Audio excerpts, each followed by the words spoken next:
硬拉，記住點讚及訂閱。今集就講硬拉，男人最緊要係條腰啊嘛，做人最緊要有腰骨腰力嘛，所以一陣會講硬拉就練點樣強化條腰啦。好，仲有另外一件事係話，除咗練硬拉、練條腰之外，仲有冇其他運動可以代替到或者會更加好嘅交流咧？一陣會過去講噶啦。你好，我係 Victor， 歡迎到呢偉大健身頻道。好，再講翻今集所講嘅硬拉啊！做 gym 咧通常係三大法寶嘅，通常都練嗰三樣。第一就係推胸，第二咧就係硬拉練腰，第三咧就係踎腿深蹲練你個四頭肌或者你個屁股。OK， 呢三樣嚟講係有代表性嘅。好，再講翻呢個硬拉先，硬拉練條腰啦，記住唔好好似學深蹲咁啊，唔好踎得太低，亦都唔好升得太高。太低就個視頻會講噶啦。會對你條腰嘅影響，太高亦都係對你條腰嘅影響嘅，所以盡量唔好太高太低。OK， 咁我簡單啲講，又係一陣會重複會再講幾個要點嘅。OK， 先講標準先，硬拉嚟講最撈尾好似一個肩斜咁拉低垂直，成個人垂直晒咁。OK， 睇翻前視頻講過啦，嗰個肩斜嘅標準係6/4即係1倍半啦。咁因為企喺度嘅，我以前講嘅標準咧，好似呢啲講嘅標準咧，就係坐喺度嘅。如果企喺度就會 double 翻，咁即係倍半嘅 double 即係3倍啦。舉個例，我63公斤當60公斤，就3倍即係180公斤。記住呢個標準係將來唔係即刻，即使你做到都建議你唔好做。點解？因為條腰嘛，條腰你受到幾多力啦。所以喺呢個練硬拉嘅過程咧，練條腰咧，就建議你哋用呢啲腰帶保護咗條腰啊。OK， 再講嗰幾個關鍵啲先，一陣會重複會再講其他噶啦。好。以一種握法嚟講咧，呢種握法 OK， 咁我以前有講呢個視頻都講過啦，有半手嘅、全手嘅，我建議你哋都係用半手，因為可以10成用晒啊嘛。咁同埋練嗰時咧有手帶會好啲。以硬拉嚟講，因為比較重，如果你要想玩重啲嘅話，咁我建議你咧都係加翻個能夠更加好嘅手帶，呢啲比較有力啲嘅手帶。一陣個視頻會講得清楚噶啦。好，由先再補充翻握法咧。有半手啦，咁我建議咧話用半手加個頭先個呢個強力手帶啦。咁同埋咧揸嘅距離咧有兩種玩法嘅，一陣個視頻會講噶啦。兩手距離同兩個膊頭一樣傳統玩法，或者再闊啲好似雙膊手咁咧。我今集淨係講傳統呢種玩法。好啦，呢種握法咧有幾種方法，揀快啲講。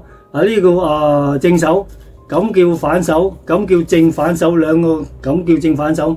咁亦都咧有啲好似雙膊手咁打開嘅，咁我哋今集全部講都係一個正手嘅啫，其他嘅其實正反手就唔會特別講噶啦。OK， 咁話啦，有啲咩注意嘅嘢，我即係從頭講快多啲。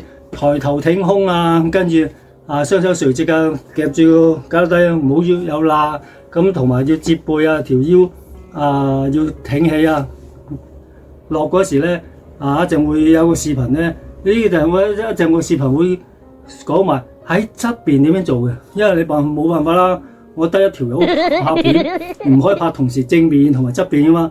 咁側邊點樣做法咧？我就有一個 bench， 一陣會睇到嘅。呢個 bench 側邊做法，睇到你條腰嘅狀態，點樣唔好太高太低，譬如嗰啲咩突後嘅情況會講得好詳細清楚噶啦。OK 啦，咁做之前梗係要好似咁樣啦，要拉條腰好緊要啦，要拉筋噶嘛。咁之後咧個視頻就會講。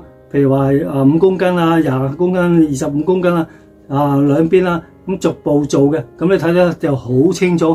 所有嘅概念我都會重複再講噶啦。好，開片，而家講硬拉嘅，一陣視頻講硬拉點樣做法。OK， 因為我拍攝嘅問題咧，得我條友我冇辦法正面真面啦。好，而家講真面咧，嗰個牽個位抬頭挺胸，同個屁股嗰個關係，記住抬頭挺胸，摺背同你喺正面貼呢個貼埋一齊。個屁股點樣做法咧？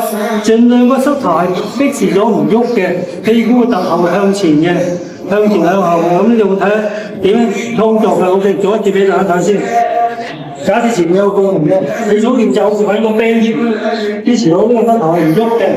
好，收埋落，推快上。如果你做硬拉嗰時咧，條腰就係咁樣，條腰個動作就咁樣，個膝頭仲唔喐，跌翻嗰啲棍，直抬頭挺胸。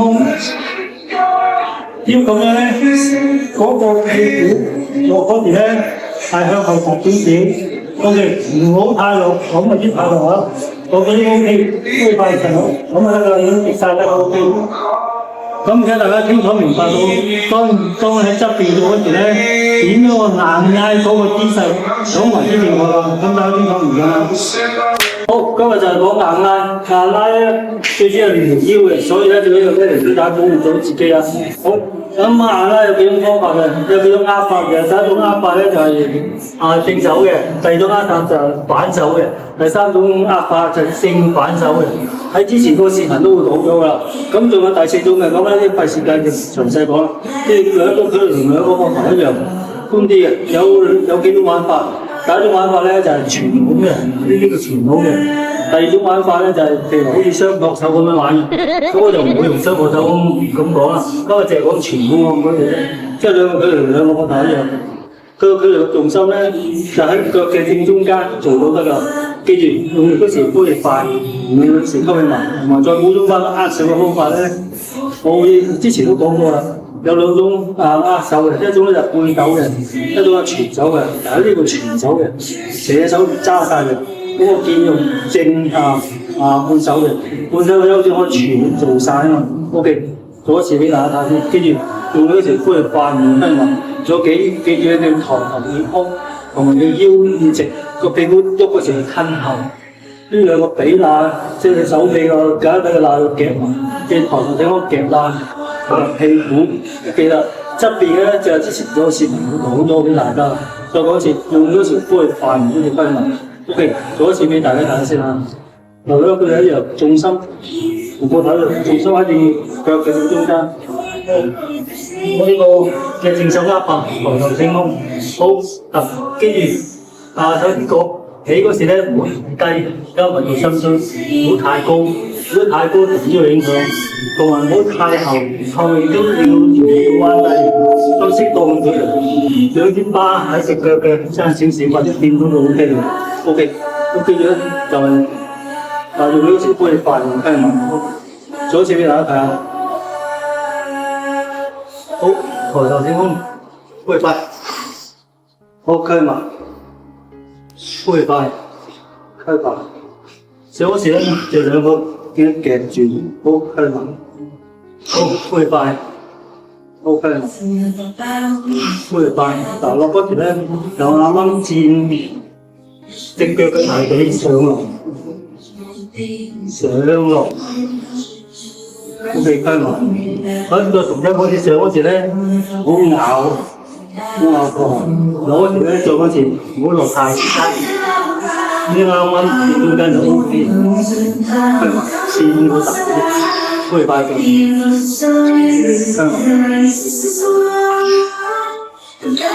好，再做一次硬拉，呢硬拉你玩重啲，喺左右兩20公斤加埋支空棍，即係60公斤啦。講個標準睇到再重溫一次先，係你舉個例係。堅騎嘅1倍，堅騎就咁用咗啦。堅騎以前講過啦，6%，即係1倍半啦，1倍係幾度啦？會大啲啲嘅。咁就即係3倍嘅，即係我60公斤，即係60公斤啦。咁即係玩160公斤為之標準，但係唔係即刻做到嘅，要慢慢做，係將來。所以見到你有時就玩嗰啲玩嗰啲硬拉好重嘅就係咁解啦。好，即係練硬拉好係練腰嘅，所以做腰啊。咁如果重啲用呢條手帶啊，記住用呢條呼氣快，唔好吸慢，抬頭挺胸折背，同埋要夾屁股，隻手要夾晒，唔好流辣。如果佢同兩個頭一樣，個重心咧就喺正隻腳正中間，所以我覺得會穩陣啲，唔好太高落，唔好太高上，又唔好太低落。你玩全嘅方法 ，OK， 做一次俾大家睇下。抬頭挺胸，開慢。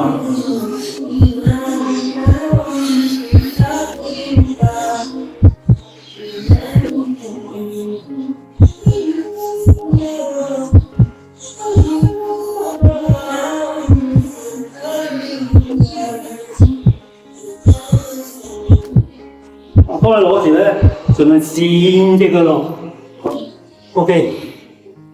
大家清楚明白嗎？好。再做一啲重啲嘅，而家每邊25公斤、50公斤都有，支空棍10公斤、70公斤。OK， 用你嗰條煲去飯跟埋，做之前都係飲啖啲普通之後冇陪啦。試下用你嗰條煲去飯跟埋，做幾下先。好，我又聽用嗰條煲飯，再跟埋。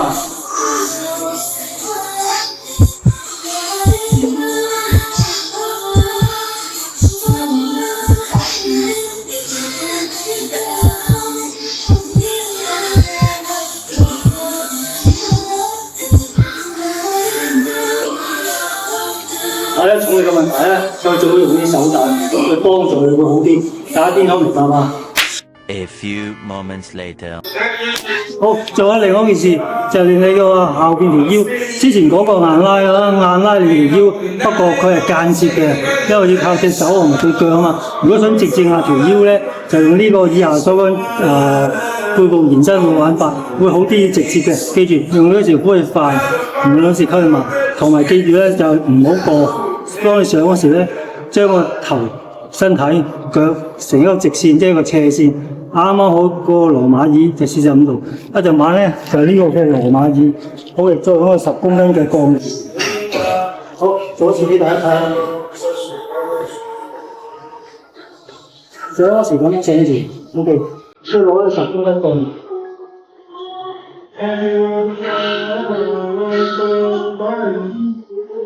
上嗰時咧，要擺翻喺肩槽嗰個方向，呢度得啦，好，跟埋落。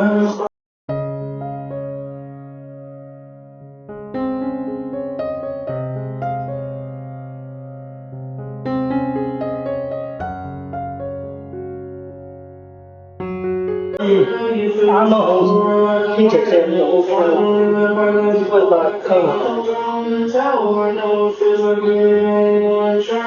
補充翻做之前咧，當然要拉嗰條呢要拉筋啦，呢個都拉筋啦。OK。又翻返嚟啦，睇見啦頭先嗰個套片啦，睇到硬啦，同埋另一個叫 Hi-Fi Extension 啦，兩個都練條腰嘅，最好交換咁練。咁因為之前嗰個硬啦係要用手可以控制到，同埋對腳控制到條腰嘅。